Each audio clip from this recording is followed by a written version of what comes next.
Welcome back, guys. If you've ever wondered just how far humans will go to cheat death, well, tonight's your answer. We're stepping into the dimly lit world of corpse medicine, when kings, scholars, and alchemists all agreed on one thing. The best cure might just be someone else. Hey guys, tonight we're going to take a calm little walk through one of history's strangest health trends. So get comfortable, maybe dim the lights, maybe grab some tea, because tonight we'll be talking about medicine made from human bodies. Yes, people, very serious, very educated people, once believed that ground-up skulls, rendered fat, and even freshly spilled blood could heal the sick. And they didn't just whisper about it in dark alleys. We're talking about court physicians, royal apothecaries and churchmen with impressive titles, all nodding along as if this made perfect sense. The general theory was, if you take something from a body, especially a body that had died recently or violently, it still contained a spark of life. That spark of the vital force could be transferred to you. It was the ultimate recycling program, just with a bit more screaming involved at the start. Let's ease into it slowly, though, because this isn't a horror story. It's more of a long, uncomfortable sigh from history. So, picture Europe somewhere in the 1500s. The candles are expensive, the rooms are cold, and the doctors are wearing those long, slightly judgmental robes. You've got a toothache, or maybe the king's gout is flaring up again. What do they prescribe? Probably something brown, gritty, and vaguely suspicious looking, because, surprise, it contains powdered mummy. And yes, I mean actual mummies. From Egypt. Back then, the word mumia didn't mean a Halloween decoration. It meant medicine. Apothecaries ground up ancient embalmed corpses, mixed them into ointments or drinks, and sold them across Europe as a sort of all-purpose miracle cure. The logic was, let's call it creative. Ancient Egyptians, after all, were known for preserving their dead, and that looked impressive to Renaissance minds. They assumed those preserved bodies must be full of powerful healing resins. It didn't matter that those resins were centuries old and attached to someone who'd been dead since the pyramids were still shiny. So, traders started digging up mummies from tombs, breaking them apart, and selling them by the pound. The best bits, the darker and smellier pieces, fetched the highest prices. Even when the real mummies ran out, the trade didn't stop. Locals started making fake mummies by drying out recently deceased criminals, soaking them in pitch, and shipping them off as the genuine Egyptian article. If you're wondering whether anyone noticed, well, some did. There were a few concerned voices, muttering things like, maybe eating the dead isn't the best idea. But then again, those voices weren't making money from it, so they didn't get very far. Now here's where it gets delightfully weird. Royalty loved this stuff. Francis I of France, the same guy who built the Château de Chambord, carried powdered mummy everywhere. Whenever he got a headache or felt weak, he'd mix some into wine and drink it. Imagine that, the King of France casually sipping on centuries-old pharaoh dust like it was aspirin. Other nobles followed suit because of course they did. After all, if the king's doing it, it must be classy. It was the Renaissance version of buying overpriced detox juice, but the obsession didn't stop at mummies. Soon, doctors and alchemists decided that fresher was better. Why settle for dried ancient remains when you could have something straight from the gallows? Public executions weren't just justice, they were shopping opportunities. Crowds gathered not just to watch but to collect. A freshly beheaded criminal was thought to be bursting with vitality, so bystanders would rush forward with cups and rags to gather the blood. The bravest or most desperate among them would drink it warm right there. It was supposed to cure epilepsy, or the falling sickness as they called it. Doctors even recommended it. Some went as far as specifying that the blood of a young man, executed at dawn was the most potent kind. Of course, that's easy to say when you're not the one drinking it. This practice spread across Germany, Scandinavia, and parts of England. Even well-known physicians wrote about it as if it were completely respectable, because apparently in the 1600s cannibalism was fine as long as you did it for medical reasons. And if you couldn't get blood, there were other options. The human skull, for example, had quite a resume. Ground-up skull powder was used for nosebleeds, headaches, and faintness of the heart. The belief was that the skull contained the essence of the soul, so eating it could strengthen yours. Apothecaries even sold little jars of it, labeled and priced like fine spices. There were different grades, too.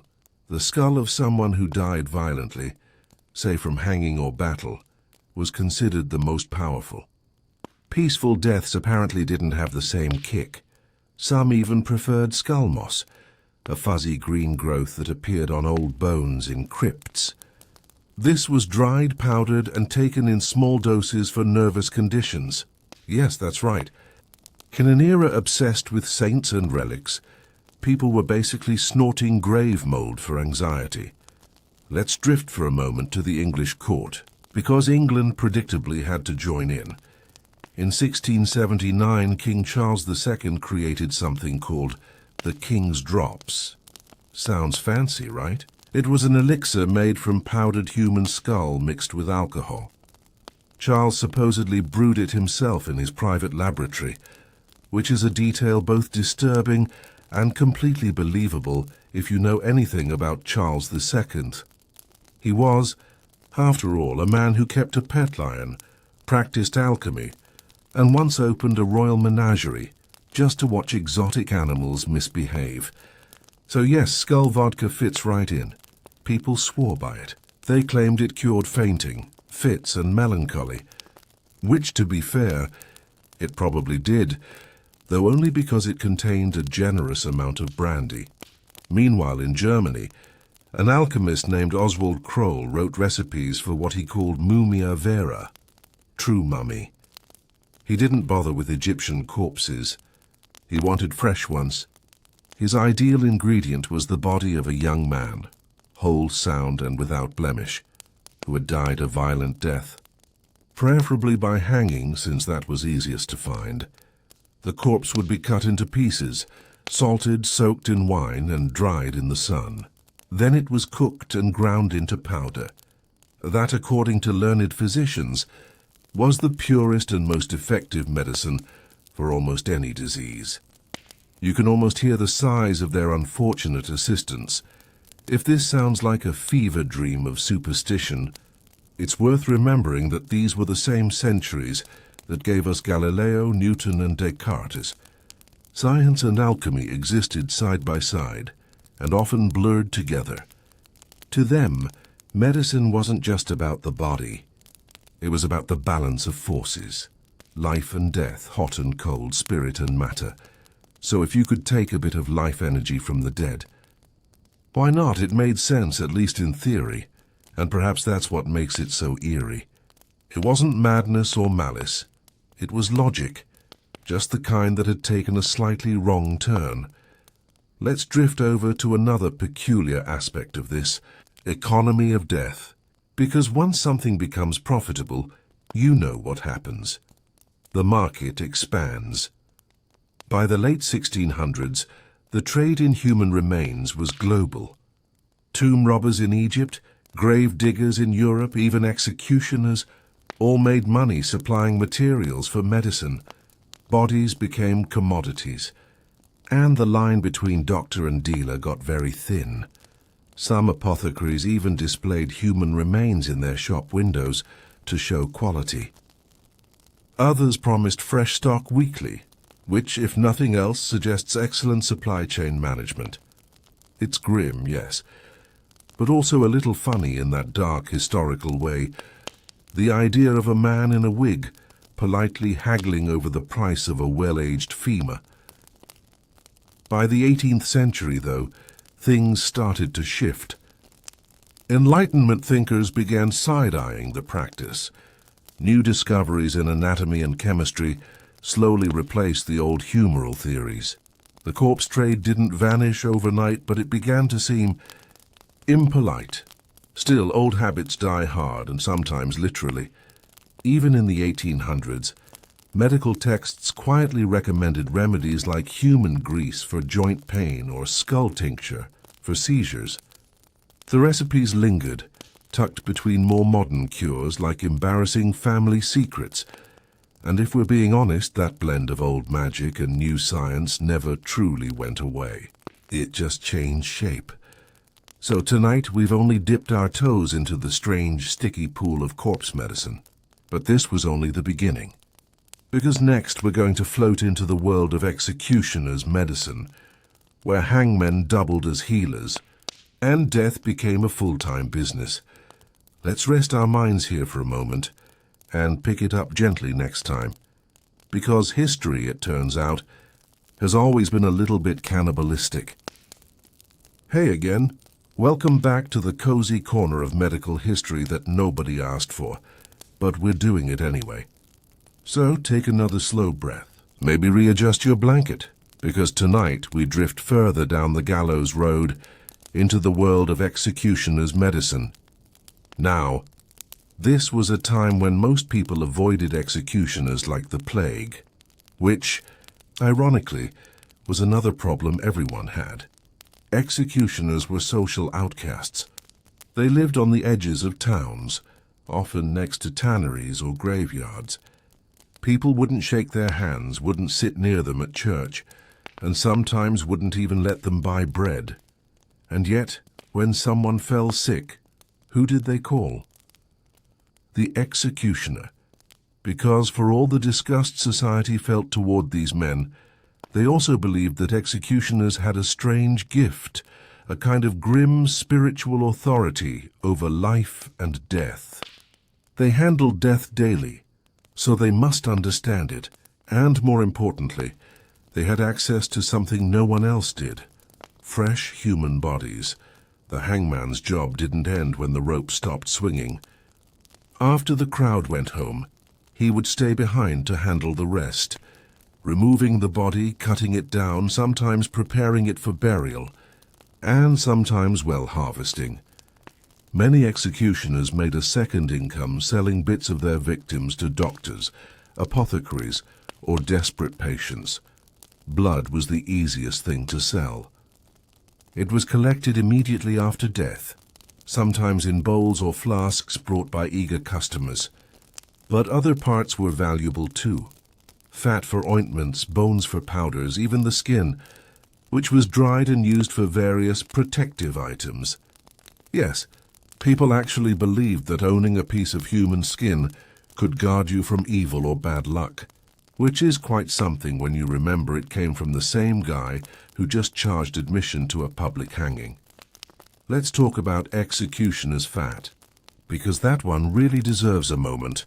Known as human grease, this was melted down from the bodies of the recently executed. It was used for joint pain, gout, wounds, and, depending on the recipe, sometimes just as a general healing balm. Executioners made good money selling it. They'd collect the fat, render it down in their workshops, and bottle it. It was considered especially potent if the criminal had died violently or unjustly, because that meant their life force was strong and restless. Imagine the sales pitch: pure, fresh, ethically sourced, mostly human balm, guaranteed to soothe your aching limbs or your conscience, whichever hurts more. And then there was the executioner's touch. People believed that the hangman's hand itself could heal. If you suffered from a swelling, cyst, or hernia, you might be taken, often secretly, to the executioner's house. He'd lay his hand on the affected spot and whisper a few Latin phrases. It sounds absurd now, but back then, the hangman was the cheapest medical practitioner in town. He didn't just kill people, he cured them. Records from Germany, France, and even England show that these men performed bone-setting, bloodletting, and minor surgeries. Some even kept ledgers like proper doctors. noting which patients they treated, what remedies they used, and how much they charged. It's grimly practical when you think about it. They had sharp tools, they weren't squeamish, and they already knew anatomy. The hard way. Let's pause for a moment and drift into one particular story, that of Franz Schmidt, perhaps the most famous executioner in Renaissance Germany. Schmidt worked in Nuremberg in the late 1500s and kept a meticulous diary which survives today. Over his career he executed 394 people, but in between those deaths he treated hundreds more, not with ropes and axes but with ointments, herbs and surgical skill. He set broken bones, drained infections, and removed tumors. He was respected, he quietly was, for his talent. Yet society still refused to dine with him. He lived in a strange moral limbo, too necessary to ignore, too tainted to embrace. It's oddly poetic, really. The man who brought death to some gave life back to others. Executioners weren't alone in this. Barbers, surgeons, and apothecaries often shared similar reputations. The line between medicine and mutilation was blurry. Barber surgeons, for instance, handled everything from cutting hair to amputating limbs. Their red and white pole? That wasn't decoration. It represented bloody bandages drying in the wind, a cheerful little symbol of practicality and trauma. But at least barbers didn't make their ointments out of people. That particular honor belonged to the hangmen and alchemists. Now you might think the church would have banned all of this, and sometimes it did, but not consistently. Religious leaders often looked the other way, especially if the treatment worked. In a world without antibiotics, you'd try anything, and there was a strange logic to it. If saints' relics could heal bones, blood, hair, and teeth, then why not the remains of a freshly executed sinner? Maybe his violent end imbued his body with spiritual energy. It was all about proximity to death. And death in those days was everywhere. By the 1600s, corpse medicine wasn't some fringe superstition. It was mainstream. Universities taught it. Royal physicians recommended it. Pharmacies stocked it. People drank blood, rubbed fat and swallowed ground-up bones. Not because they were desperate, but because they were following the science of their time. And that's the uncomfortable part. This wasn't barbarism. It was intellectual conviction. If you'd asked a learned doctor of the 17th century whether he was practicing cannibalism, he'd have been offended. He wasn't eating people. He was using them medicinally. Totally different thing, obviously. There's even a term for it now, medicinal cannibalism. It wasn't isolated to Europe either. Versions of it existed in China, in the Islamic world, and among indigenous healers long before, but Europe gave it the full Renaissance treatment. They turned it into a trade, a theory and a moral debate all at once. And perhaps the strangest part, it wasn't just the poor who used it. It was the rich, the kings, the cardinals, the university men, because if there's one thing history keeps teaching us, it's that intelligence and common sense rarely show up at the same party. Let's float a bit further forward now, into the 17th and 18th centuries, the era of powdered wigs, lace cuffs, and medical cannibalism reaching its fashionable peak. Doctors were publishing thick Latin books full of recipes involving cranium humanum, sanguis hominis, and pingedo hominis, skull, blood, and fat. You could find them in the same apothecary that sold lavender water and rose oil. And yes, it was as normalized as buying vitamins today. You might step into a London shop, order some dried herbs, a bit of mercury, and a pinch of mummia, and the clerk wouldn't even blink. The bottles were labeled in tidy handwriting. The prices were fixed, and nobody asked whose head was in the jar. As time passed, some doctors began to feel uneasy, not because of ethics, that came much later, but because of quality control. They complained that too many fake mummies were being sold. or that the blood wasn't fresh enough, or that the skull powder was adulterated with chalk. That's right. The first complaints about this practice weren't moral. They were about product standards. One London apothecary even offered certified genuine human skull powder with a royal seal of approval. Because if you're going to drink ground bone, you might as well make sure it's authentic. Meanwhile, the Enlightenment was dawning, slowly, suspiciously. Newton was talking about gravity. Descartes was thinking, therefore existing. And Voltaire was, well, Voltairing, and yet somewhere in a German apothecary, someone was still bottling up man's grease to cure arthritis. Progress, it seems, doesn't move in straight lines, but we'll stop here for now.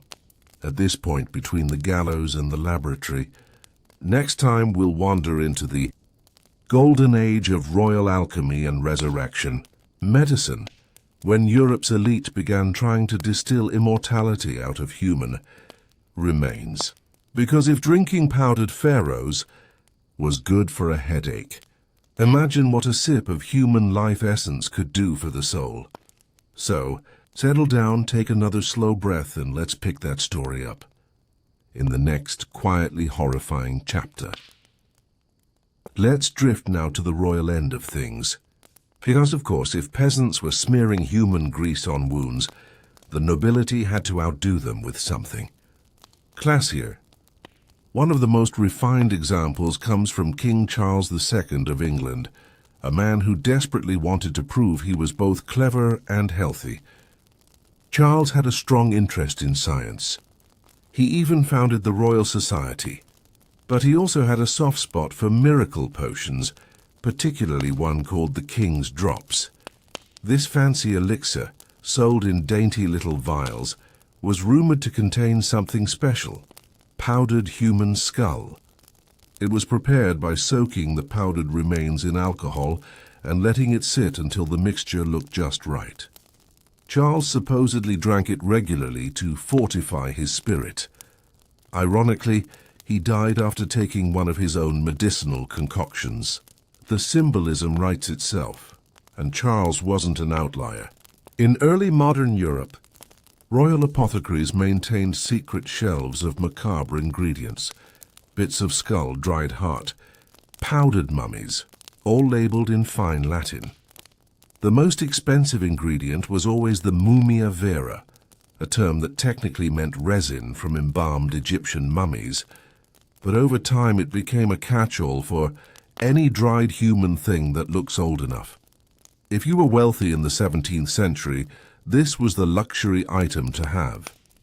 Think of it as the Rolex of powdered corpses. It supposedly carried the life essence of ancient kings and priests, offering protection against plague, epilepsy, and melancholy. Apothecaries imported it from Cairo by the crate. Some was genuine. Most was just ground-up bodies stolen from local graveyards. But no one really cared. The placebo effect was doing the heavy lifting. Meanwhile, physicians kept doubling down on the logic. If bones help bones, then what helps the mind? Well, obviously brains. Recipes for mental disorders often included distilled brain water, made by boiling a human head and collecting the condensed vapor. It sounds like something out of a Gothic horror novel, but it's recorded in several 17th century medical manuals. The result was a pale, oily liquid that doctors recommended for epilepsy and madness. And naturally, there was always blood. Fresh, warm, straight from the source. During public executions, the crowd wasn't just there for the spectacle. Some were waiting with cups. It was believed that the vitality of the dying, especially those who died violently, could be absorbed through drinking their blood. German physician Johann Schroeder even recommended it in his 1679 Pharmacopoeia, specifying that the blood must be taken while it is still warm. There are accounts of executioners selling it by the mugful. Imagine that, a medieval version of the juice bar. The belief was simple: life force enters through death. It was gruesome, but within their worldview almost logical. The same humoral theory that justified leeches also made room for powdered skulls and fresh blood. If illness was caused by imbalance, maybe the vitality of the dead could restore it. By the late Renaissance, Europe had turned the human body into a full apothecary aisle. Teeth were ground into powders, bones into calcium supplements, flesh into ointments. Fat was prized for treating gout, especially if it came from someone executed, because justice was thought to purify the body. Even candles made from human tallow were sold for magical and medical uses. But beneath all of this, there's an eerie normality. It wasn't seen as grotesque. It was practical. The same way we now use donor organs, they saw no moral contradiction in using human material. The difference, of course, is consent and refrigeration. Let's float forward a bit into the 18th century, when Enlightenment thinkers began to roll their eyes at all this. Science was starting to demand evidence, and suddenly powdered mummy didn't quite fit in. Yet old habits die hard. Apothecaries continued to sell the stuff well into the 1800s, mostly to old ladies who swore by it for vapors. Even artists got in on the trade. Painters used a pigment called mummy brown, literally made from ground-up mummies. It gave a rich, warm tone, perfect for shadow and skin tones. So even as medicine was moving on, art was still, quite literally, colored by the dead. Some Victorian artists stopped using it only after learning what it really contained. Others shrugged and kept painting. Still, one can't help but admire the strange continuity of it all. For centuries, humanity treated humanity as medicine, each era refining the method but not the idea. From sipping skull dust to mixing mummy paint, the body remained a resource. And while we like to think we've moved on completely, the boundary isn't as clean as we'd hope. Even today we use placenta extracts, stem cells and donor tissues in ways that would have looked oddly familiar to those old apothecaries. The main difference is packaging and a few centuries of ethics committees. Let's drift next to where the practice began to fade and how a few stubborn believers refused to let it go. Because, of course, there's always someone who thinks the old ways were better. Let's drift quietly into the Age of Reason, when science began to replace sorcery, or at least tried to. By the late 18th century, Europe was starting to blush a little at its own medical past. Publicly, everyone talked about rational medicine, microscopes and anatomy lectures. Privately, though, many still kept a jar of mummy dust on the shelf, just in case the Enlightenment didn't work out. Physicians began publishing pamphlets condemning the use of human remains in remedies. They called it unscientific, barbarous, or simply unfashionable. But even the critics sometimes made exceptions, because it's easy to dismiss superstition until your king gets a migraine that refuses to go away. By now, human fat had become a particularly awkward topic. For centuries, it had been a bestseller, applied to bruises, swelling, and gout. But now surgeons and moralists alike were embarrassed by it. Hospitals started banning its use, though that didn't stop small-town healers and apothecaries. The black market in fat medicine continued quietly, especially in Germany and France. People just didn't advertise it anymore. The strangest part? Some of this wasn't entirely irrational. Human fat does contain compounds that reduce inflammation. Blood is full of iron. Bones are rich in calcium, so when early physicians claimed to see results, they probably weren't imagining things. They just didn't understand why it worked or when it didn't. Still, the tide was turning. By the early 1800s, medicine had found new obsessions: electricity, magnetism, and later, chemistry. Dead flesh was out. Galvanic shocks were in. Scientists wanted to reanimate frogs, not drink them, but the ghosts of old practices lingered. In rural Europe, executioner's fat was still prized. The executioner himself often doubled as a kind of folk doctor, since he had unique access to, well, the ingredients. Even as late as the 1840s, travelers wrote about peasants buying human fat from gallows-side markets, whispering that it could cure lameness or joint pain. Meanwhile, the educated world was painting with mummies. Artists adored the pigment known as mummy brown, warm, translucent, slightly haunting. It stayed in use until the Victorian era, when someone finally asked what it was made from. The answer caused a minor scandal. The British paint supplier Winsor & Newton confirmed that yes, it did contain bits of actual mummies. Some artists ceremonially buried their remaining tubes out of guilt. Others shrugged and finished their portraits. Even literature couldn't resist. The Romantic poets were fascinated by death and decay, and mummy medicine became a sort of cultural ghost, mentioned in essays, poems, and museum curiosities. The old belief in the vital essence of the dead had faded, but the aesthetic remained. Death still fascinated, just in more respectable packaging. By mid-century, corpse medicine finally went quiet, not because it was banned, but because it was forgotten. Industrial chemistry made better ointments. Pharmacology discovered morphine and quinine. Science moved on. But for nearly 500 years, the human body had been both patient and prescription, a resource mined from within ourselves. It's easy to scoff at it now. Powdered skulls, bottled blood, fat ointments. It sounds like witchcraft dressed in Latin. But perhaps it says something deeper about how we fear illness and death. When you think about it, the idea of taking life from death is just the human story in miniature. The same logic drives everything from organ transplants to immortality research. We want to believe that some part of the human body can outsmart decay. So the next time you see an ancient medicine jar in a museum with a label like mumia vera or pulvis crani, remember that it wasn't always seen as grotesque. Once upon a time it was simply practical, even elegant, a token of hope bottled in dust. Let's drift, finally, into the soft twilight of this story, where medicine began to sanitize itself, and the strange intimacy between the living and the dead quietly faded away.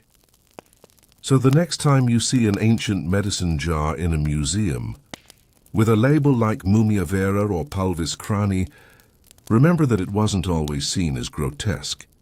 Once upon a time it was a symbol of civilization, a testament to how far humans would go to preserve themselves, even if it meant turning their own kind into medicine.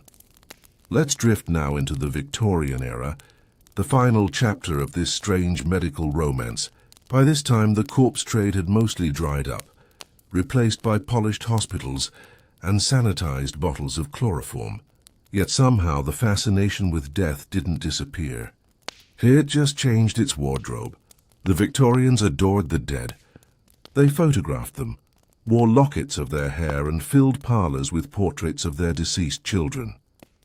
And they found a new kind of comfort in science's attempt to master mortality. Embalming became fashionable, not just for preservation, but as a quiet defiance against decay. In 1861, when Prince Albert died, Queen Victoria became the embodiment of public mourning.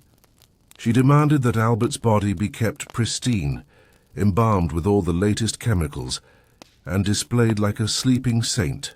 This royal example turned embalming into a cultural trend. Across Europe and America, morticians promised scientific preservation, while quietly borrowing the old logic that death could be controlled, managed, even beautified. But under the surface, echoes of corpse medicine lingered. Spiritualists claimed to channel life energy from the dead. Occult healers began experimenting with ectoplasm therapy, which, while not technically using bodies, pretended to summon physical residue from spirits. The vocabulary changed, but the yearning was the same: to harvest life from death. Even legitimate medicine flirted with the idea. In the late 19th century, doctors began experimenting with blood transfusion, often without understanding compatibility. One physician in France claimed success using lamb's blood, saying it restored innocence to the soul. It didn't, but at least he wasn't using executioner's blood anymore. So progress. The Industrial Revolution gave humanity new ways to manipulate life. Microscopes, petri dishes, electricity. Suddenly, the old dream of vitality from death became the dream of vitality from science. But the imagery, the essence of the idea, never left. The body was still a vessel, a source, a resource. And perhaps that's why the story of human medicine feels oddly modern. Today we harvest cells, grow tissues, and recycle organs with the same calm practicality that 17th century apothecaries ground bones into dust. We draw blood, freeze embryos, and debate how far we can go before it feels like crossing a line. The difference is we've replaced superstition with regulation. The instinct itself, our quiet belief that life can be stolen from death, hasn't really changed. There's a strange poetry in that continuity. For all our ethics boards and biomedical journals, we still chase the same alchemy, to take decay and turn it into healing. The old apothecaries used human skulls. We use stem cells, different tools. Same wish. So as this story sinks gently to its end, picture a flickering candle on a wooden shelf somewhere in 1600s London. Beside it, a small glass bottle labeled Spiritus Cranii Humani, spirit of the human skull. The apothecary dusts it, checks its seal, and whispers to himself that it works. Maybe it doesn't, maybe it never did. But in that dim room surrounded by jars of bone and dust, he feels certain that death somehow is not the end of usefulness. And that belief, quiet and terrible as it was, became the foundation for centuries of medicine. So tonight, as you close your eyes and drift off, remember, our ancestors once tried to sip immortality through powdered skulls and bottled blood. It sounds absurd now, but in a way it's comforting, because it means that the line between fear and hope has always been this thin. Sleep well. Fans, don't worry, your vitamins probably don't contain anyone. Probably. Was simply practical, even elegant. A token of hope bottled in dust. Because at its heart, this story isn't really about death, it's about denial. Humanity's quiet refusal to accept that decay wins in the end. From the first healer who ground up a bone, to the modern scientist growing skin in a lab, the goal has always been the same: to make death useful, to recycle it into life. So maybe the apothecaries weren't mad after all. They were just early dreamers, staring at a skull and thinking, there has to be something left in there worth saving. We can laugh at their logic now, because who in their right mind would drink powdered mummy or buy ointment made from executioner's fat? But centuries from now, someone will probably look back at our medicine cabinet, at our gene therapies and cryonics, and shake their head the same way. Progress always looks reasonable only in hindsight, and so we drift full circle. From ancient tombs to Victorian parlors, from dusty jars to gleaming hospitals, the same fear, the same hope, dressed in different words.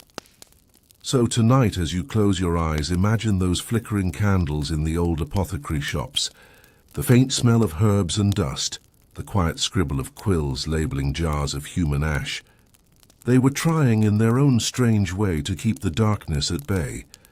And maybe so are we. Good night. Sleep well. And remember, if your medicine ever smells faintly of history, maybe don't ask too many questions. Hey guys, if you've made it this far, you deserve a comfortable pillow and maybe a cup of tea that definitely doesn't contain powdered pharaoh. Thanks for drifting through this one with me. The story of how humanity tried to cure itself with, well, itself. It's one of those strange chapters in history where science and superstition blurred into something quietly horrifying and weirdly poetic. Next time, we'll wander into another dimly lit corner of the past, maybe the tragic love lives of Europe's most cursed monarchs, or the bizarre hygiene rituals that somehow counted as self-care in the 1400s. You know, the usual bedtime disasters. Until then, sleep easy, stay curious, and remember, history's strangest cures were always made with good intentions. Just not good ingredients. Good night.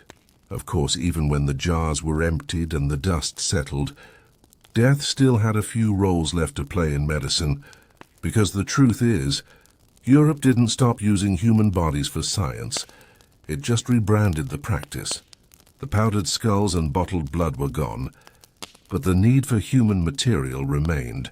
Now it came not as a cure, but as a specimen. In the late 1700s, as medical schools began to multiply, a new hunger for corpses emerged. Students needed to learn anatomy, real hands-on three-dimensional anatomy, not just from books and sketches. The problem was that the supply of legal bodies was tiny. Only executed criminals could be dissected. And there simply weren't enough to satisfy a growing number of students with scalpels. So, medicine turned quietly predatory again. Underneath the polished veneer of Enlightenment science, a shadow economy bloomed, one run by resurrection men. They were professional grave robbers. Men who prowled the outskirts of cities like London and Edinburgh at night, digging up freshly buried bodies and selling them to anatomy schools. Their work was technically illegal, but socially tolerated, because everyone knew medical progress needed corpses, and corpses didn't complain. It was a grim kind of logic. These men carried hooks, burlap sacks, and sometimes even horses and carts disguised as delivery wagons. They'd slip into graveyards under moonlight, dig fast, remove only the body and replace the coffin lid so the disturbance was barely visible. A single fresh cadaver could fetch a week's wages. Hospitals looked the other way.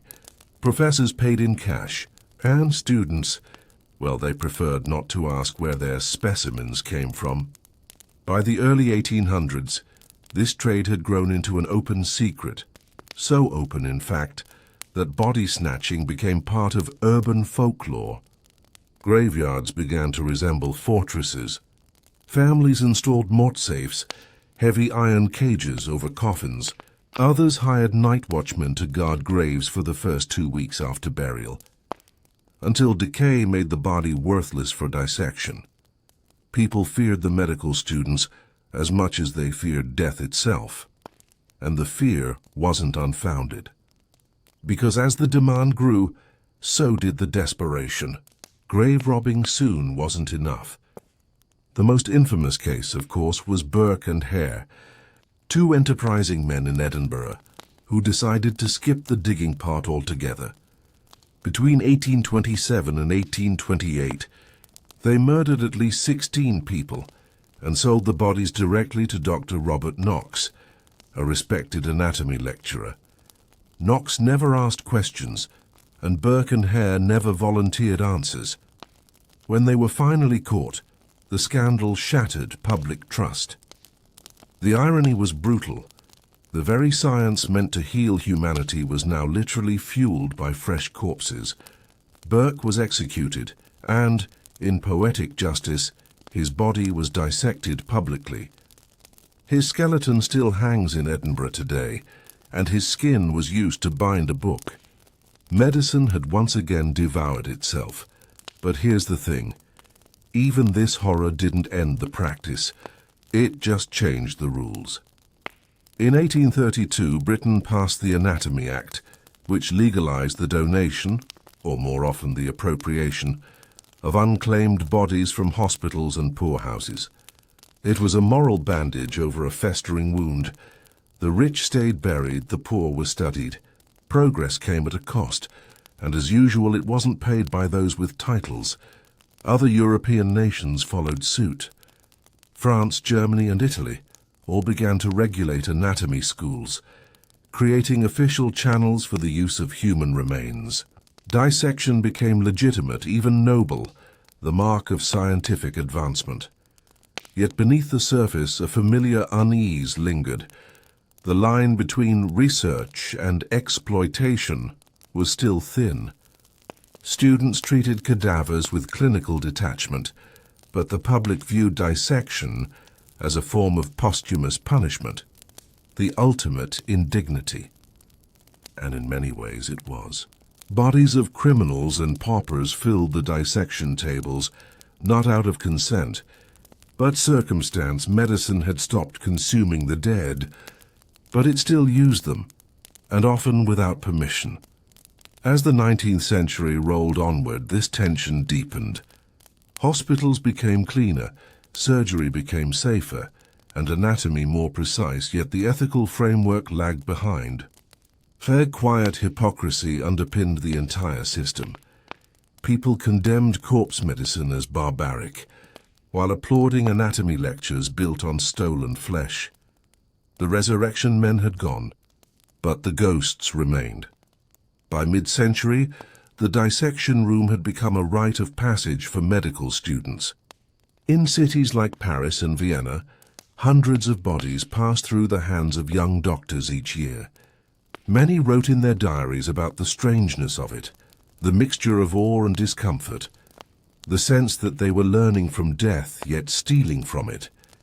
And slowly, medicine began to look inward. The same scientific revolution that had turned bodies into subjects of study also gave birth to medical ethics, a fledgling idea that perhaps there should be rules, or at least respect for the dead. To medical ethics, a fledgling idea that perhaps there should be rules, or at least respect for the dead. Ethical debates started in lecture halls and spilled into newspapers. Clergymen argued that dissection desecrated God's creation. Physicians countered that it was a path to understanding His design. The tension created a philosophical fault line.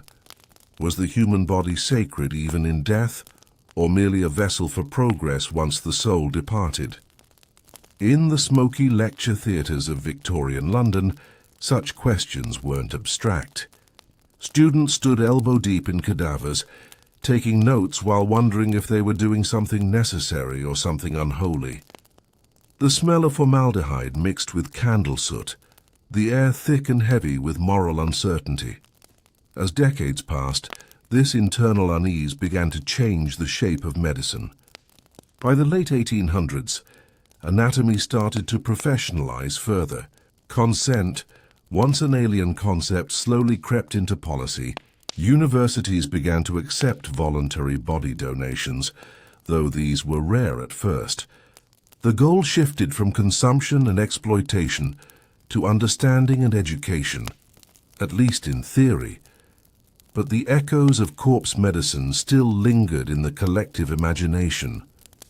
Europe couldn't shake the memory of an era when human remains were sold, consumed, and dissected without dignity. And in some corners, the old fascination never died. Apothecaries still stocked powdered mummies well into the 19th century, claiming they could cure bleeding or bruises. Artists bought mummy-brown pigment made from crushed human remains to paint biblical scenes. Science had moved forward, but culture lagged behind. By the turn of the 20th century, the corpse had become both a symbol of progress and of guilt, a reminder that the road to modern medicine was paved with bones. The medical profession finally began to define boundaries, writing codes of ethics, founding professional societies, and distancing itself from the macabre trade of the past. And yet, as the old corpse trade died out, new questions rose from its grave. What about experimentation on the living? Could hospitals and scientists claim moral purity if they still used the powerless, prisoners, colonized people, the poor, as research subjects? Corpse medicine may have ended, but its shadow stretched into the 20th century and beyond. Because, in truth, medicine never stopped walking that thin line between compassion and cruelty. Only the methods changed. It no longer took blood from the skulls of the executed. Instead, it took consent from those who could not freely give it. It no longer dug in graveyards. It built laboratories. Yet the moral heartbeat was the same. An urge to extract knowledge, to conquer the mysteries of the body, to use flesh as a key to life itself. So when we look back on corpse medicine now, on the powders, the oils, the tinctures, it's easy to feel disgusted, to laugh at the naivety of the past. But maybe that's too simple, because every age has its own form of corpse medicine, its own way of borrowing from the boundary between life and death. We still preserve bodies in cold rooms for study. We still transplant organs, trade tissues, map genomes, all using human matter as material. The difference is that now we have paperwork and ethics boards and the comforting illusion that everything we do is humane. But deep down, that same uneasy question hums in the background. Where exactly is the line between reverence and use, between honoring the body and harvesting it? The resurrection men are gone, their shovels rusted, their shadows buried under centuries of progress. Yet the quiet hum of that same moral tension, that same curiosity about what the human body can do, even after death, still whispers beneath the white light of every modern hospital. So maybe, in some strange way, we never stopped practicing corpse medicine. We just cleaned it up, gave it better lighting, and learned to whisper Latin while doing it. And with that thought, let's close the book for tonight. Because tomorrow the story continues, and trust me, it only gets stranger from here. Sleep well, and may your dreams be free of anatomy lectures. Let's drift a little further down that dimly lit corridor of medical history, where science and superstition still share the same bed. Because even as corpse medicine faded from the mainstream, the fascination with death as medicine didn't quite die. It merely went underground, sometimes literally. By the early 1900s, medicine had scrubbed its image clean. White coats replaced blood-stained aprons. Dissection halls turned into teaching theaters, with marble floors and brass railings. Everything smelled faintly of formaldehyde and ambition. But under the polished surface, there were still ethical ghosts. See, once the Anatomy Acts and ethical committees made it harder to acquire bodies without permission, medicine found new frontiers. The living poor, the colonized, the incarcerated. The same utilitarian logic lingered. Some must suffer so others might learn. The 19th century's anatomical material quietly became the 20th century's experimental subject. Take, for instance, the case of the Tuskegee syphilis study in the United States, which began in 1932. For 40 years, hundreds of black men were deliberately left untreated, their illness observed like a living anatomy class. No blood drinking or mummy powder here, just a new kind of cruelty neatly wrapped in paperwork. It was corpse medicine reborn, not in dusty jars, but in sterile clinics. The body was still a tool. The only difference was that this time, it still had a pulse. Across the Atlantic, similar experiments echoed through Europe's colonial empires. Human bodies, usually not European ones, were dissected, tested, or preserved in museums. Skulls were measured in the name of racial science. Bones were displayed as proof of hierarchy. It wasn't medicine anymore. It was ideology pretending to be anatomy. And yet, all of this grew from the same ancient seed, that to master death, one must first use it.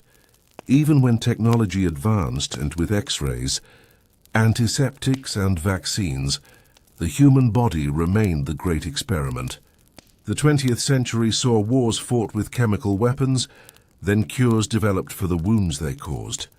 Progress was a pendulum, swinging between destruction and salvation. And quietly, beneath the roar of progress, whispers of corpse medicine persisted in smaller, stranger ways. In the 1920s, a few physicians in Russia experimented with blood transfusions from young donors to old patients, claiming it could restore youth. In the 1960s, some European beauty clinics sold placenta injections as rejuvenation therapy. Even today, billionaires flirt with plasma transfusions and cryogenic preservation, all of it dressed in modern language, but still chasing the same dream, immortality through flesh. If the Renaissance had powdered mummies, Silicon Valley has blood startups. It's easy to laugh, but perhaps that's the uncomfortable truth. The form changes, the desire remains. Humans have never stopped believing that somewhere, inside the body, and whether ours or someone else's, lies the secret to escaping death. Back in the Victorian era, when body snatching was still a whisper in the fog, people feared that doctors cared more about corpses than patients. Now, in a world of organ markets and stem cell tourism, the same fear lingers in subtler form. Who owns the body? Who decides what happens to it after we're gone? Modern laws say consent is everything, but even that gets fuzzy in emergencies, in war zones, or in parts of the world where the poor volunteer for medical trials out of desperation. The ghosts of the resurrection men have become bureaucratic. They now wear suits, draft contracts, and stamp approvals. The language of progress hasn't changed. It's just better formatted. And yet amid all this, there's something undeniably noble, something that redeems the darkness a little. Because every medical student who studies anatomy today, every researcher who handles a preserved heart or a brain in a jar, is also part of that long, strange lineage, one that began with blood-drinking kings and powdered pharaohs, and somehow evolved into modern surgery and organ transplants. It's a messy, haunting inheritance, but it's ours. If you ever walk through a medical museum, like the Hunterian in London or the Mutter in Philadelphia, you can still see the relics of that transition. Skeletons of executed criminals, jars filled with preserved organs, wax models of diseases that once terrified entire cities. The lighting is quiet, respectful, but look closely, and you can feel it, that eerie blend of awe and guilt. Every specimen is a ghost of progress. Each bone, each organ, is a reminder that the price of understanding was once the body itself. And maybe that's why corpse medicine still fascinates us. It's not about disgust or horror, it's about reflection. It forces us to look at the thin line between curiosity and cruelty, between reverence and use. When people in the Middle Ages drank powdered skulls, they weren't being monstrous. They were desperate, hopeful, doing the best they could with what little they understood. When doctors dissected criminals, they believed they were serving science. When the poor were used for anatomy, society convinced itself it was for the greater good. And when we freeze ourselves today, or inject stem cells, or sign organ donor cards, we're still dancing with that same idea that maybe, somehow the body can outwit death. The tools have changed. The lighting's better, but the story remains beautifully, tragically human. So maybe when we look back on the age of corpse medicine, we shouldn't just see horror. We should see a mirror, because medicine has always been a reflection of what we fear most and what we'll do to escape it. Sleep well, my friend. And if you hear a shovel in the night, don't worry. It's probably just history digging itself up again. Let's dim the lights a little more, because tonight we drift into the final echo of corpse medicine, a quieter, stranger chapter that belongs not to the past, but to the uneasy present. If earlier centuries used bodies to cure, the modern world tries to use them to continue. To outwit death not by grinding bones into powder, but by rebuilding flesh with science. Welcome to the era of what might be called the resurrection men of modern medicine. The geneticists, the cryonics engineers, the biotechnologists, people who chase immortality with microscopes instead of shovels. And yet, under the cool blue light of their laboratories, the same obsession hums softly. What if the body could be recycled into eternity? It starts innocently enough, with organ transplants. Once a miracle, now almost routine. A heart stops in one body, starts again in another. Livers, kidneys, corneas, all traded, catalogued, and flown across the world like sacred cargo. Life extended through the remains of another. Humanity learned to speak to death in a new language, logistics and surgery. But here's the thing. Organ donation, like everything before it, carries that same shadow of moral unease. Consent forms are signed, laws are clear, yet the process still feels faintly uncanny. Families grieve while machines keep their loved ones' hearts beating, just long enough for another life to claim them. We've made peace with this trade, but it's still a trade. In some countries, organ markets blur that line even further. Black markets thrive on desperation. Poor families sell what they can, a kidney here, a piece of bone marrow there, while brokers make fortunes. It's the same dynamic corpse medicine always had, the bodies of the powerless fueling the health of the privileged. Only now the setting is a sterile hospital, not a candle-lit apothecary. From there the line stretches further, into the realm of genetic preservation. In frozen vaults across Europe, America, and Asia, biobanks store millions of DNA samples, tissue fragments, embryos, and cells. They are catalogues of potential, a modern library of human material. And though it all sounds clinical and future-minded, it carries an ancient undertone. We still believe that somewhere in our bodies lies the secret to eternity. Then comes cryonics, the modern mummy cult. It began in the mid-20th century with a few eccentric scientists who thought death was merely an engineering problem. If you could freeze a body fast enough, maybe you could wake it later when technology improved. It sounded absurd, but so did powdered mummies once. Today, hundreds of people, mostly wealthy, are preserved in steel tanks cooled by liquid nitrogen, waiting for a resurrection that may never come. Their blood replaced with antifreeze, their skin paper pale. They drift in frozen stillness like digital pharaohs.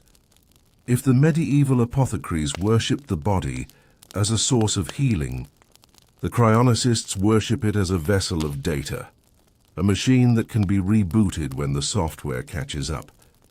But the question remains the same.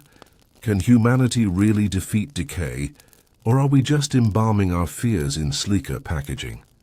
Even more uncanny is synthetic biology, where the boundaries blur between medicine, art, and creation itself.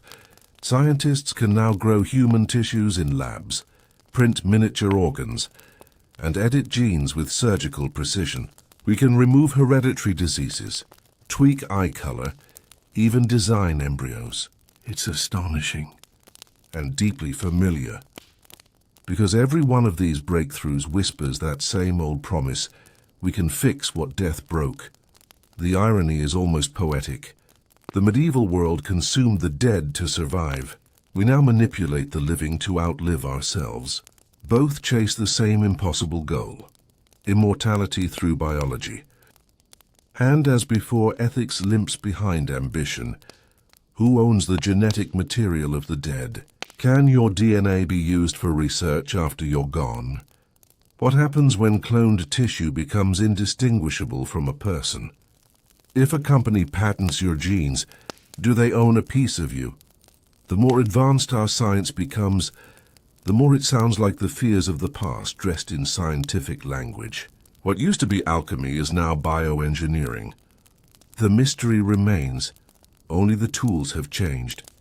Meanwhile, in hospitals around the world, medical students still learn the human body the same way their ancestors did, through touch, through dissection, through quiet study of those who no longer breathe. Donated cadavers now replace stolen corpses, but the ritual is ancient. The body becomes teacher, offering its final lesson in mortality. The students learn anatomy, but they also learn reverence.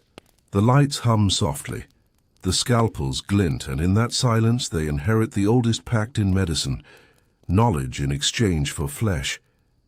In a way, that pact has always defined us. Every leap forward, every vaccine, every surgery, every new cure has come from that uneasy partnership between the living and the dead.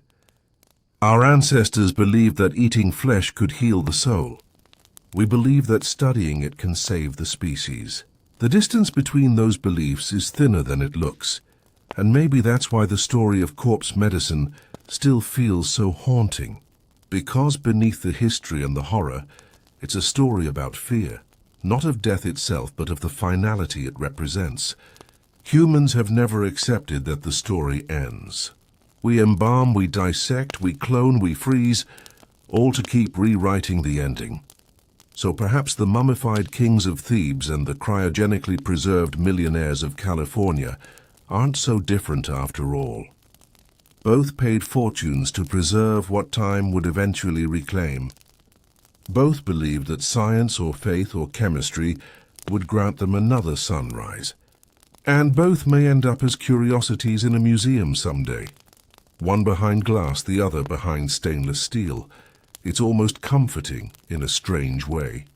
Because even if humanity never finds the cure for death, it has found something equally powerful: the refusal to stop trying. We've evolved from drinking the dead to preserving them, from robbing graves to cataloging genomes.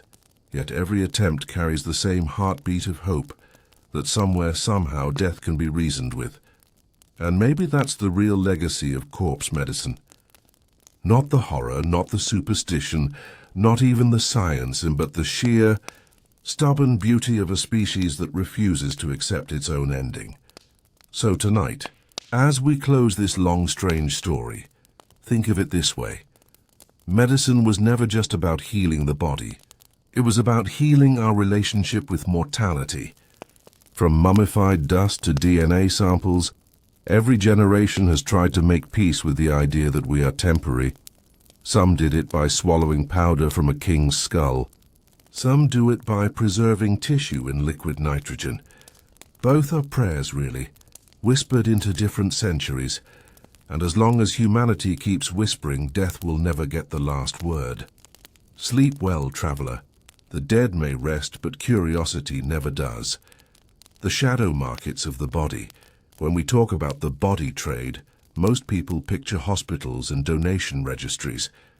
But beneath that clean surface, there exists a hidden economy that would make a 17th century grave robber proud. Today, human body parts are worth more than gold. A single human cadaver, once donated for science, can be disassembled and sold in pieces to multiple buyers. Research labs, medical schools, private companies that make surgical tools, even military programs testing the effects of new weapons. Legally, this trade operates in a gray zone. The sale of organs for transplantation is banned almost everywhere. But non-transplant body parts, bones, tendons, ligaments, spines, can still be sold for research or education.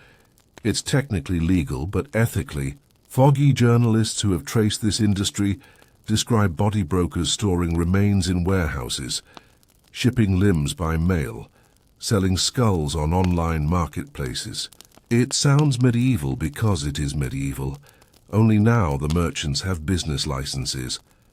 One case from Arizona exposed a body donation center that promised families their loved ones would help science.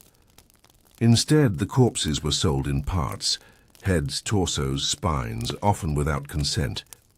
When police raided the facility, they found dismembered remains stacked like inventory.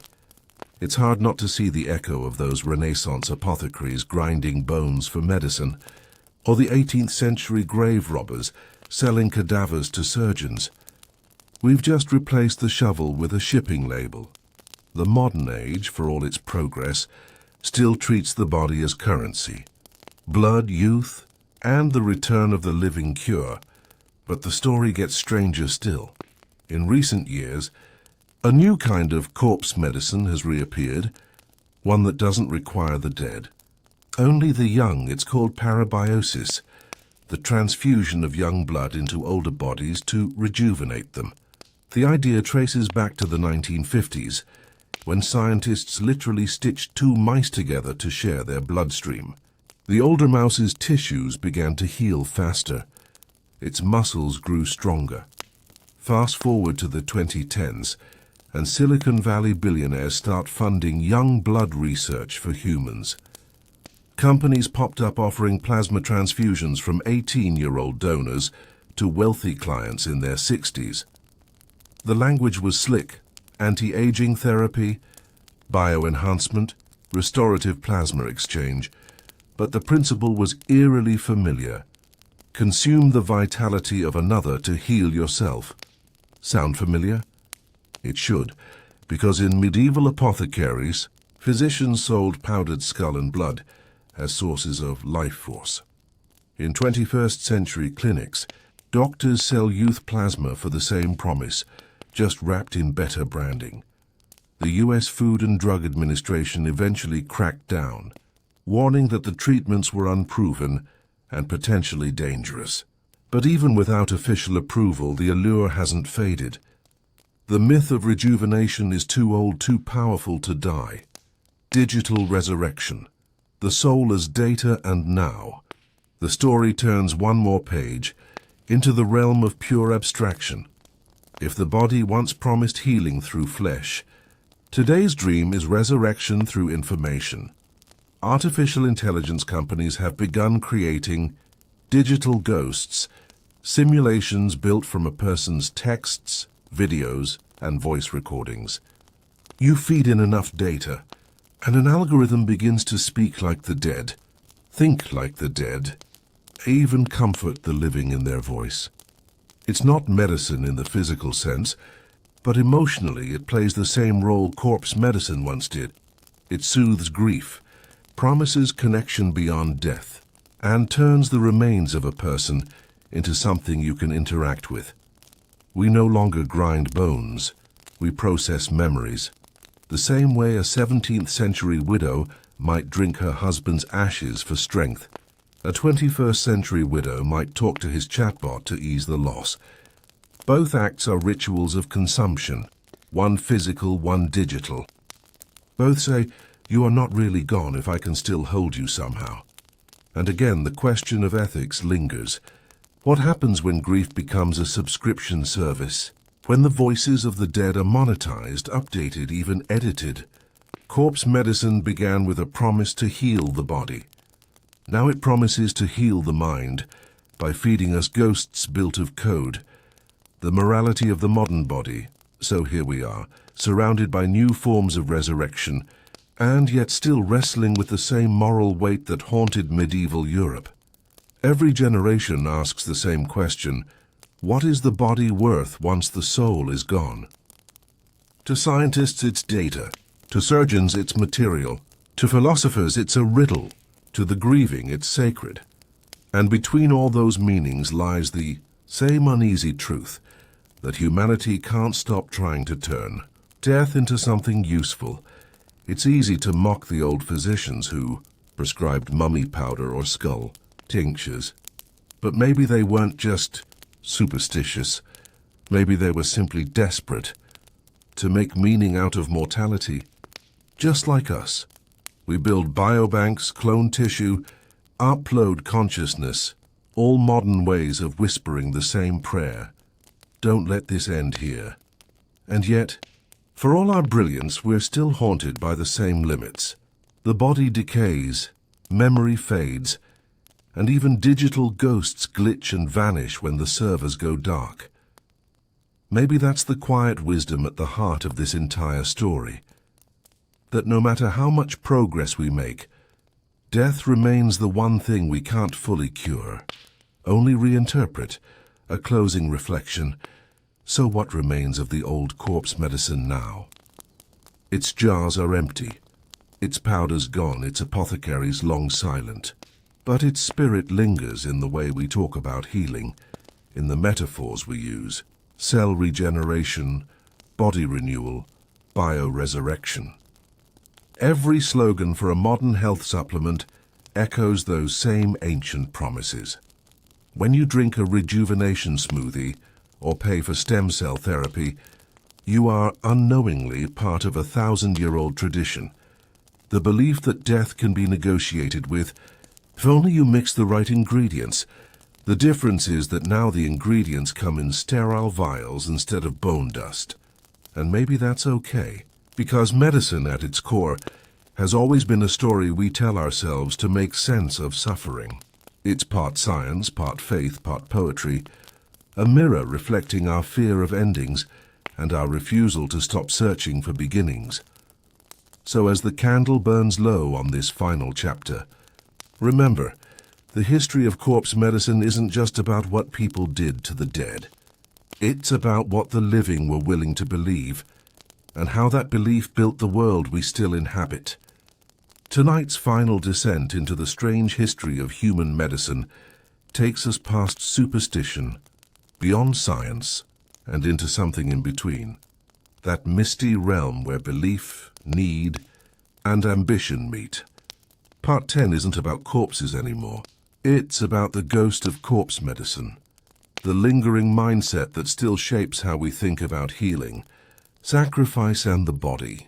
Because even now, when we look at a body, living or dead, we see potential, a vessel, a mystery we can't stop prying open. The alchemy of progress medicine, for all its triumphs, still behaves like an alchemist at heart.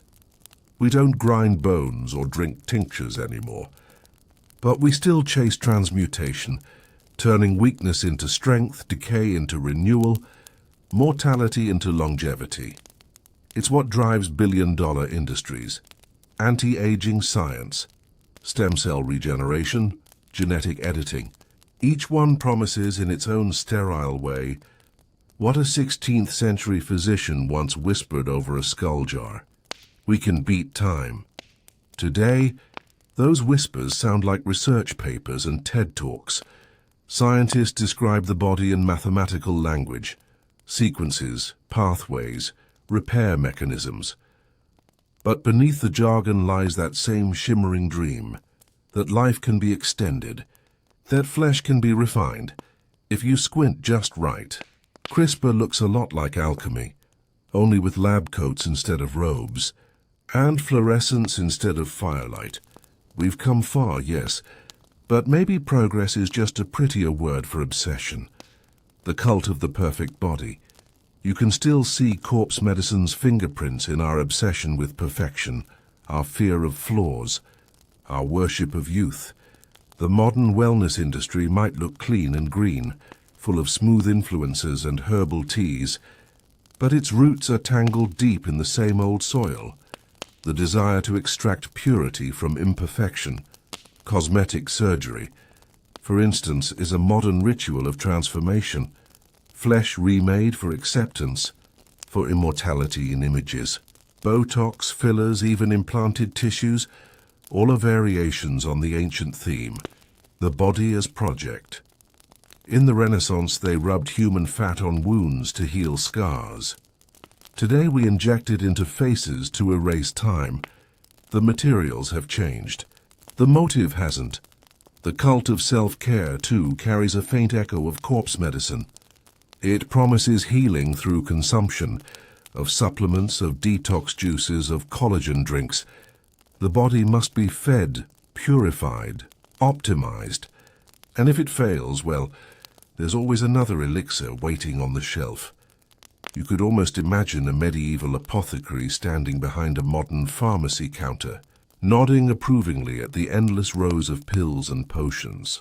When science meets faith, there's something almost spiritual about how we talk about medicine today.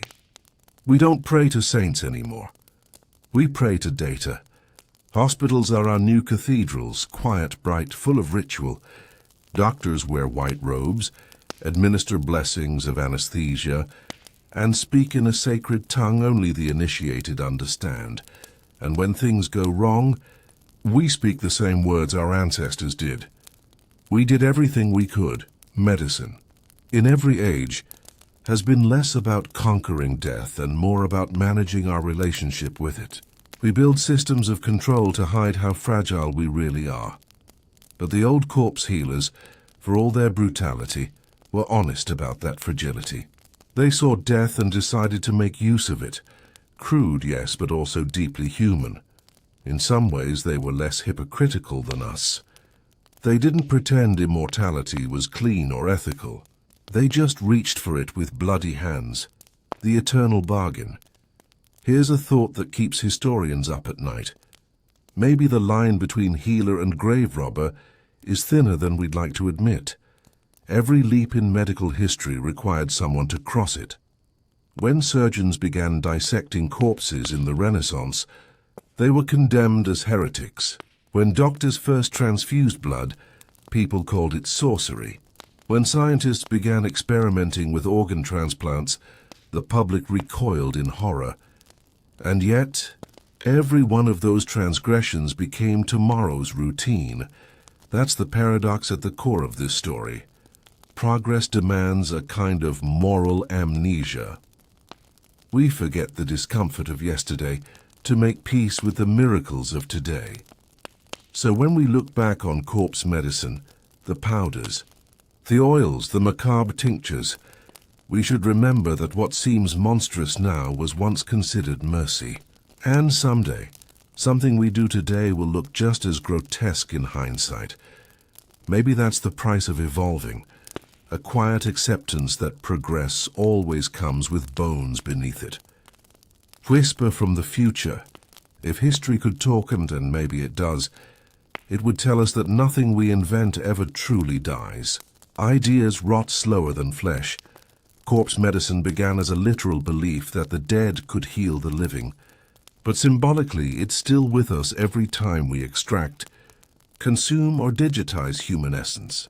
One day, centuries from now, someone might look at our world, at cryogenic tanks, gene editing, and neural upload experiments, and call it digital necromancy. They'll laugh, perhaps the same way we laugh at powdered skulls. They'll say, imagine thinking you could cheat death with algorithms, and maybe, just maybe, they'll be a little bit wrong too. Because the drive to cheat death isn't foolish. It's the most human impulse we have. It's what built civilization, science, and every story we've ever told about ourselves. The trick, perhaps, is to recognize when the line between healing and hunger starts to blur. Final reflections. The body as story. At the end of this long, winding tale, from Egyptian mummies to AI ghosts, we arrive at a strange piece. The body, in all its forms, has always been more than meat. It's a vessel for stories, of pain, discovery, and defiance. Every scar is a history book. Every cure, a confession. Corpse medicine, for all its horrors, reminds us that we learned empathy the hard way. We learned to respect the dead because we once used them.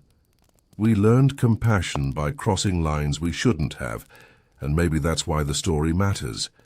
Because behind the dust and superstition lies something tender. The desperate love of life itself. The ancient doctors, the grave robbers, the apothecaries, they all shared that same longing.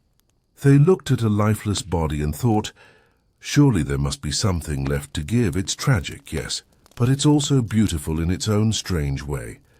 So as we close this final chapter, let's not look down on them too harshly. They walked through darkness so that one day medicine could find its light. And maybe when the next age comes, our descendants will say the same about us. So dim the lights. Let the noise fade. Somewhere in the distance a candle flickers in a forgotten apothecary, and a jar labeled Pulvis Mumiae gathers dust. It's empty now, but the story inside it still breathes. Sleep well, traveler of time. Tomorrow we'll wake to a world still chasing the same old miracle. The resurrection men. How the dead built. Modern medicine. By now we've seen how death was once medicine. Eaten, distilled, swallowed whole. But as Europe staggered into the Age of Enlightenment, death took on a new career. It became a teacher, a specimen, a thing to study rather than consume, and so began one of the strangest, darkest chapters in medical history, the age of the resurrection men. The problem with progress by the late 18th century. Medicine had shed most of its mystical trappings. The humors were out, anatomy was in, The new doctors wanted evidence. Not prayers, not powders, but proof. To understand disease, they needed to study bodies. Real ones. But there was a problem. Under British law, the only corpses legally available for dissection were those of executed criminals. And there were never enough to go around. Medical schools multiplied. Students flocked to London, Edinburgh, Dublin. Everyone wanted to learn how the body worked. But no one wanted to donate theirs for the cause. So, when supply runs short and curiosity runs high, a certain kind of entrepreneur inevitably appears. They called themselves resurrectionists, and their business model was simple. Find a fresh grave, dig it up before sunrise and deliver the body, whole, uncut, preferably still warm, to a nearby anatomy theatre, payment upon delivery. No questions asked. The midnight trade. The trade in human corpses became an open secret. Graveyards in cities like Edinburgh turned into battlegrounds between mourners and thieves. Families built iron cages, garde-mort safes, over graves to keep loved ones from being stolen. Some hired guards, others sat up all night by candlelight, shotguns across their knees, listening for the scrape of shovels in the dark. And yet, the resurrectionists always found a way. They worked in pairs or trios. One dug, one lifted, one stood lookout. They didn't bother with coffins, and too heavy, too noisy. They'd break the lid, hook a rope under the corpse's shoulders, and haul it out like a sack of grain. If they were quick, the whole job took 15 minutes. By dawn, the body would be lying on a slab in a medical college, ready for dissection. A healthy young adult fetched the best price. Children, tragically, were worth less, unless the anatomy class needed one for scale. It was grisly work, but profitable. And as medicine advanced, so did demand. The doctors who looked away. The great irony of this era is that the very doctors who built the foundations of modern anatomy often relied, directly or indirectly, on stolen corpses. They didn't ask where the bodies came from. They didn't want to know. They paid in cash, thanked the suppliers, and told their students to focus on the miracle of learning, not the ethics of supply chains. In private, though they knew, letters survive in archives, where famous surgeons complain about the scarcity of subjects and the high cost of nocturnal procurement. That's polite 18th century language for "we're paying." Too much for grave-robbed bodies. From theft to murder, inevitably, theft wasn't enough. In the 1820s, two Irishmen living in Edinburgh, William Burke and William Hare, realized that digging up bodies was hard work. Why wait for people to die naturally when you could? Accelerate the process. Between 1827 and 1828, they murdered at least 16 people, lodgers, beggars, and drunks, selling each corpse to Dr. Robert Knox's anatomy school. Burke would hold his victims down while Hare smothered them, a technique later known as burking. They were eventually caught, of course. Hare turned king's evidence. Burke was hanged, and in a twist of cosmic irony, dissected publicly. His skeleton still hangs in Edinburgh's Anatomical Museum. The scandal shocked Britain. For the first time, the public saw what happened when science ignored morality, and Parliament had to act. The Anatomy Act of 1832 in the aftermath of Burke and Hare. The Anatomy Act of 1832 was passed, one of the most consequential and morally complicated laws in medical history. It legalized the use of unclaimed bodies from workhouses, prisons and hospitals for dissection. On paper, it ended grave robbing. In practice, it shifted exploitation from the graveyard to the poorhouse. Now the poor could be dissected legally if no family came forward to claim them. It was seen as a civic duty, a contribution to science. But the rich still rested safely in their coffins. Medicine advanced. Morality limped behind. The theater of the dead dissection became a kind of public performance, anatomy theatres, especially in Edinburgh and London, were packed with eager students, the air thick with candle smoke and formaldehyde.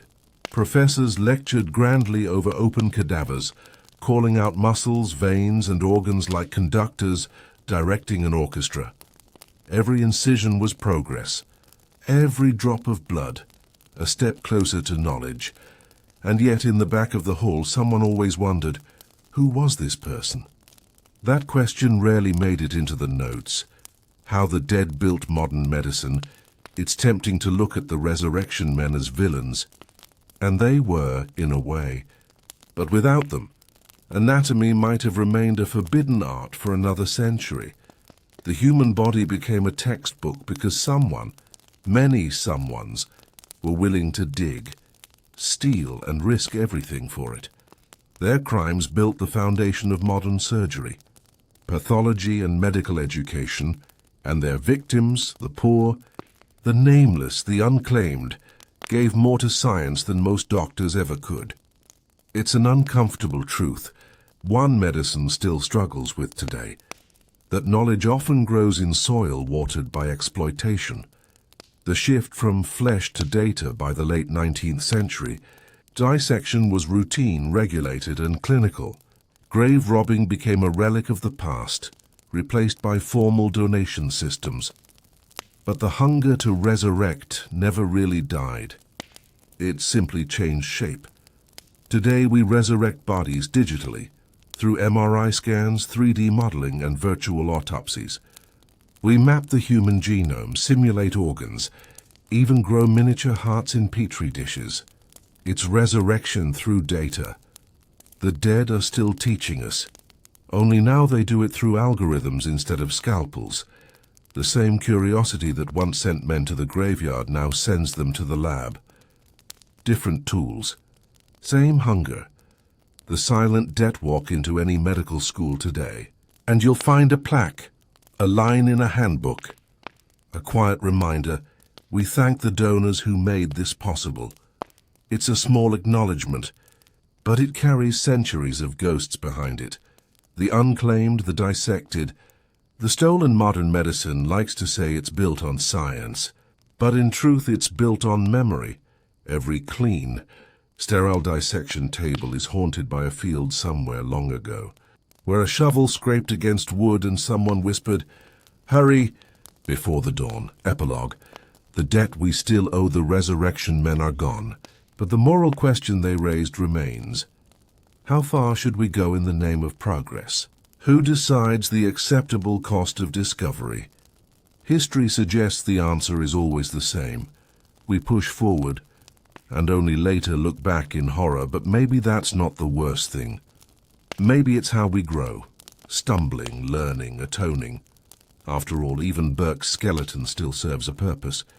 It stands in a museum not as a trophy but as a warning. A reminder that curiosity without conscience is just another kind of hunger. And so we close this chapter, not with condemnation, but with quiet gratitude. To the thieves, the teachers, and the silent dead who built the world we now call modern. Without them, we might still be fumbling in the dark. Sleep well, dear listener, for in the quiet of night, when science sleeps and history whispers, even the dead are still teaching. The anatomy of fear. When the dead finally fought back, by the time the 19th century dawned, the corpse trade had become a silent economy. Medical schools in London, Edinburgh, and Paris thrived on it. Students sliced open the bodies of strangers under candlelight. Professors lectured beside dissected limbs, and the public, well, the public pretended not to notice, but the dead notice everything. And soon, society began to realize something chilling. The line between science and sacrilege was wearing dangerously thin. The night watch of the dead imagine being buried in 1820s Britain. You'd likely be wrapped in a shroud, lowered into the earth with a simple wooden coffin. But before the final spade of dirt hit the lid, your family might install an iron cage over your grave. They called them mort safes, literal metal prisons for the dead. Not to keep them in, but to keep others out. Resurrection men, grave robbers turned professional suppliers, had made such devices necessary. They prowled cemeteries at night with shovels and carts, digging up the newly deceased before the body had time to rot. The fresher, the better. They didn't want jewelry or valuables. They wanted flesh. Doctors paid handsomely and students needed practice. Everyone knew it was happening. Nobody wanted to talk about it, so the dead began to sleep behind bars. The business of bodies, it wasn't just a black market. It was practically a supply chain. Resurrection men worked in teams. One would dig, one would watch for constables, another would cut the body free and bundle it in a sack. By morning, the corpse would be delivered to a medical college, discreetly for cash. Even the language they used was sanitized. They didn't steal corpses, for they resurrected them. London's anatomy schools in particular devoured bodies. Each term, hundreds of new medical students arrived, scalpels ready. Each one needed a specimen, but legal supply, the bodies of executed criminals, wasn't nearly enough. Britain executed fewer than 10 people a year. Medical schools needed thousands. You can do the math, the murderers of surgeons. Square, and that shortage led to one of the most infamous episodes in medical history, the Burke and Hare murders. In 1828 in Edinburgh, 2 Irish labourers discovered an easier method than digging up graves. They simply created new corpses. Burke and Hare smothered at least 16 people, selling their bodies to the renowned anatomist Dr. Robert Knox for dissection. Knox conveniently never asked questions. He paid in cash, no receipts, no records. Their victims were mostly poor lodgers, people no one would miss. The press called it the Westport murders, but the medical community called it an embarrassment they could no longer ignore. Burke was caught and hanged. In a final twist of irony, his body was dissected publicly, and his skeleton still hangs in the University of Edinburgh to this day. The lesson? If you make a business out of bodies, one day you might become stock yourself. The Anatomy Act public outrage boiled over after the Burke and Hare scandal. Citizens armed themselves at funerals. Night watches patrolled graveyards and mobs stormed anatomy schools. The line between healer and criminal had never looked so thin. In 1832, Britain passed the Anatomy Act, a grim but practical solution. It allowed medical schools to legally claim unclaimed bodies, mainly paupers, prisoners, and orphans, for dissection. The body trade went legit, but it also revealed something cruel beneath the progress. Even in death, class decided your worth. The rich rested in peace. The poor became educational material. Science, it turned out, was still built on inequality, just more efficiently now. A shift in the shadows after the act. Grave robbing faded, but fear lingered. For decades, people still whispered about body snatchers. Cemeteries kept guards on watch, and newspapers printed stories of the stolen dead. Some of these tales were pure hysteria. Others were disturbingly true. But underneath that fear was something more profound. Society was finally realizing that the human body, once sacred and inviolable, had become a commodity. It could be traded, studied, dissected, patented. That realization didn't fade. It just changed shape. From corpses to consent as the 20th century arrived, medicine made its biggest moral shift, from taking bodies to asking for them. Cadaver donation replaced grave robbing. Ethical boards replaced black markets. But the echoes remained. Even now, questions about bodily rights linger. Who owns a body after death? Can it be studied, cloned, digitized? And in modern scandals, from stolen organs to unethical experiments, you can still hear the faint rattle of those old mort safes. It's as if the dead are still guarding themselves. Centuries later, The modern heirs of resurrection, in a way, the resurrection men never died out. They just changed professions. Today we call them medical researchers. They, too, work at night under bright lights, cutting open what was once whole, searching for secrets in muscle and bone. They no longer steal from graves. They sign consent forms. But the purpose is eerily similar. Knowledge, progress, mastery over the unknown. Every time a surgeon saves a life, every time a new technique is tested, there's a ghost of those early resurrectionists standing behind them, shovel in hand. They paved the road, badly, brutally, but undeniably. Epilogue. The sleeping city walk through any old cemetery in Britain, and you'll still see the signs of that uneasy era. Iron cages, double coffins, rusted watchtowers. They're silent now, but they tell a story. A time when the living stole from the dead to heal themselves, and perhaps, in some cosmic symmetry, the dead forgave them, because every breakthrough that came from those stolen bodies eventually saved countless lives. It's a strange kind of redemption, one written not in stone, but in scars, scalpels, and the slow turning of understanding. So tonight, as we leave the resurrection men behind, remember this. Medicine has always been a dialogue between the living and the dead. Sometimes it's a whisper. Sometimes it's a scream. But it's always there, in every heartbeat, in every breath we borrow from those who came before. And maybe that's the truest form of resurrection after all. The silent heirs of the corpse healers. By the mid-19th century, Europe had officially moved on from powdered skulls and stolen hearts. Or so it liked to believe. Doctors wore cleaner coats, hospitals smelled slightly less of death, and the word science began to replace alchemy in polite conversation.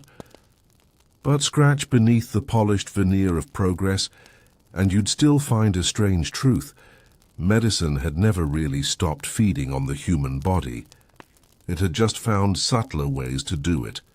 Let's drift quietly into that transition, when humanity's fascination with using its own flesh as a cure evolved from grotesque superstition into something disturbingly sophisticated. The birth of scientific cannibalism, yes, that phrase existed, though no one dared say it aloud. In laboratories from Paris to Vienna, doctors began experimenting with extracts derived from human tissue, blood serum, bone marrow, fat, all harvested in the name of medical advancement. One such experiment came from a French physician named Charles-Edouard Brown-Séquard, who claimed in the 1880s to have discovered a rejuvenating elixir made from crushed animal testicles. Naturally, others took it further. Why stop at animals when human vitality was right there waiting to be tapped? Soon, early endocrinologists began injecting patients with blood, glandular fluids, and even cerebrospinal extracts. Believing that vitality could be transferred like perfume, they weren't eating bodies anymore. They were refining them. Blood for youth. The obsession with restorative blood became a quiet mania among the upper classes. Old men paid young donors to transfuse their blood, hoping to absorb their strength. Wealthy women had their faces massaged with blood serum in the name of beauty. It was quite literally vampirism with better lighting. And though these procedures were dressed in medical language, their roots were the same ancient belief that had driven people to eat mummy powder centuries before. The conviction that life could be stolen, borrowed or bottled from another person's body. The body becomes data by the 20th century. The hunger had evolved again. Scientists no longer needed whole bodies. They needed samples, skin cells, blood types. DNA human tissue was collected, stored and studied without much concern for consent. The infamous case of Henrietta Lacks, whose cells were taken without permission in 1951, shows how this legacy continued. Her living tissue became immortal in laboratories worldwide. From corpses to cultures, The human body remained the backbone of progress. Only now it was cleaned, catalogued, and filed under research. The same logic applied. The body as resource, the methods had changed, but the moral silence remained the same. The strange afterlife of corpse medicine. If you think corpse medicine truly died, think again. Modern medicine still carries whispers of it. Bone grafts from cadavers, organ transplants, stem cell therapies, even synthetic drugs based on the chemistry of human tissue. It's not sinister anymore. It's standardized. But the psychological undercurrent hasn't changed. Humanity still treats the body, and even in death, as something to extract value from. What used to be done in candlelit crypts is now done in sterile labs. What used to be whispered is now peer-reviewed. It's cleaner, yes, but in a strange way, it's also the same story rewritten with modern fonts. The ghost in the machine every MRI scan, every dissection model, every donated organ. All of it stands on centuries of quiet human sacrifice. Not always voluntary, not always kind, but undeniably necessary. The modern medical world, for all its miracles, is haunted by its foundations. Somewhere in that hum of fluorescent light and sterile precision, you can almost hear the murmured gratitude, or accusation, of the countless bodies that built it. Maybe that's why hospitals feel so still at night. Not because of the silence, but because of the memory that lingers in their walls. The final reflection, so, as we close the long, strange story of human body medicine, it's worth remembering one thing. Humanity has always learned from itself, often quite literally, from powdered skulls to cloned cells, from grave robbers to surgeons. We've spent millennia in a strange dance with our own mortality. Every age has had its own way of saying, maybe if I use a bit of someone else, I won't die just yet. And maybe that's not entirely morbid. Maybe it's just human, because beneath all the gore and gold leaf, beneath the superstition and the science, what we've really been doing is chasing the same dream, to live a little longer, to understand a little more, and to make meaning out of the one thing that unites us all, the body we're destined to lose. So tonight, as you drift towards sleep, remember, the history of medicine isn't just about curing the sick. It's about learning, slowly and painfully, how to listen to the dead. And in their silence, they've told us everything we needed to know. The ghosts beneath the microscope, how corpse medicine shaped modern science. By the dawn of the 20th century, humanity stood proudly in its new lab coat, clutching microscopes and Latin terminology as proof that the age of superstition was over. No more powdered skulls, no more candlelit dissections in crypts, no more grave robbers selling fresh material, except that wasn't entirely true, because even as medicine became modern, the same eerie relationship with the human body lingered, just hidden beneath new names and cleaner instruments. Let's drift into that uneasy new era where the ghosts of corpse medicine learn to speak the language of science. The anatomical legacy medical schools in Europe and America still relied on the same centuries-old practice, dissecting the poor. Now, though it was framed as education, the Anatomy Acts of the 19th century had legalized it, but the moral hierarchy remained the same. The bodies of the impoverished became public property, their flesh transformed into diagrams and lessons for the next generation of physicians. Even the most prestigious institutions, Oxford, Harvard, Vienna, were built on the quiet flow of human remains. Cadavers were no longer stolen, but they were still claimed, often without true consent. It was corpse medicine in a suit and tie. The difference was in tone, not in substance.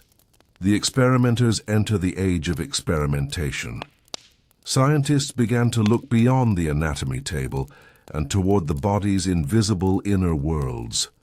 Germs, hormones, nerves, genes, But to study those, they still needed human material. The early 1900s were full of experiments that, to modernize, look eerily like echoes of the old corpse trade. In 1920s Germany, pathologists kept collections of human organs preserved in jars, not just for study but for display. In the Soviet Union, surgeons dissected political prisoners in the name of physiological discovery. And in America, the infamous Tuskegee syphilis study would, decades later, echo the same moral blindness that once justified grinding bones for medicine. The tools had changed, but the philosophy was familiar. Progress justified everything. The resurrection of flesh, meanwhile, scientists obsessed over a new dream. Reanimation. Could life be restarted after death? This question haunted medical circles like a superstition reborn. Experiments in the 1930s and 40s saw researchers attempting to revive organs, transplant tissue, and even electrically stimulate corpses. One Soviet scientist, Sergei Brukhonenko, famously demonstrated a revived dog head that blinked and responded to sound after being disconnected from its body and hooked up to a machine. Audiences were stunned and disturbed, but it was all part of the same lineage, the belief that the body was a vessel, and that its mysteries could be mastered if one only pushed a little further. It wasn't magic anymore. It was technology, but the hunger was the same. When the body became code fast-forward a few decades, computers arrive. Data replaces blood as the lifeblood of medicine. Now, instead of grinding bones, scientists digitize the human body, slicing it virtually, molecule by molecule. The Visible Human project in the 1990s literally froze two cadavers and digitally mapped them to create an interactive atlas of human anatomy. Millions of medical students have since studied those virtual bodies. Few know the names of the people behind them. Even in digital form, the anonymity of the sacrificed remains constant. The modern corpse has simply become information. From flesh to immortality, it's poetic in a strange way. The human body, once consumed for healing, now fuels the quest for immortality through data and biotechnology. Cryonics companies freeze the dead in the hope that one day science will reawaken them. Tech billionaires fund longevity startups using stem cells harvested from umbilical cords and human embryos. Blood transfusions are marketed as rejuvenation therapy. And while the marketing has changed, the echo is clear. We still believe life can be taken, borrowed, and repurposed. The medieval apothecary selling ground-up bones and the modern lab marketing youth serums from plasma, they're cousins across time, united by the same dream, a quiet reckoning. The 21st century has begun to ask harder questions. Where does the right to bodily autonomy end? Who owns a cell line or an organ or a genome? Can you patent life? Museums across Europe are quietly repatriating human remains once displayed as specimens. Medical textbooks now include ethics disclaimers alongside anatomical drawings. Humanity, perhaps for the first time, is looking back at its long affair with its own flesh and feeling a twinge of guilt, but not regret. Because in that messy history lies the foundation of modern healing. We are the heirs of corpse medicine, but also its redemption, the gentle conclusion. So as the candles of this long, grim story finally dim, imagine how far we've come. From gnawing on mummy dust to decoding the human genome from body, snatchers with shovels to surgeons wielding robotic arms, every grotesque step brought us closer to understanding what it means to live. And perhaps that's the final irony. For centuries, we consumed the dead hoping to cure ourselves, only to learn that the real cure was knowledge, the slow, Patient kind that requires generations of sacrifice. Tonight the graves are quiet. The laboratories hum softly. The dead no longer need to be disturbed. They've already given us everything we asked for. And somewhere in that silence, medicine whispers its last confession. It was never about conquering death. It was about learning how to listen to it.